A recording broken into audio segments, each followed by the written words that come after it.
How to get directions from a Yelp business page. Hi everyone, I'm here to assist you today. Without any delay, let's jump right in. First, open Yelp's website. Here, add your location at the top. After you've added your location at the top, on the left side, add what you want to search, the business page. After you have searched for the business page, you'll find all these options pop up. Now, to get directions, you'll find this kind of screen here. Click on Get Directions. After you click on Get Directions, it will lead you to this page. Here, click on Get Directions at the bottom again.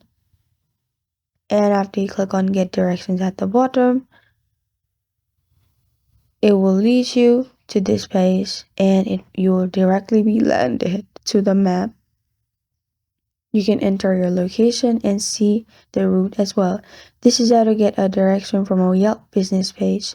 Thank you for joining me today. If this video helps you out, please leave a like and subscribe for more. Got a question or want to suggest a topic? Comment below. Thank you for watching.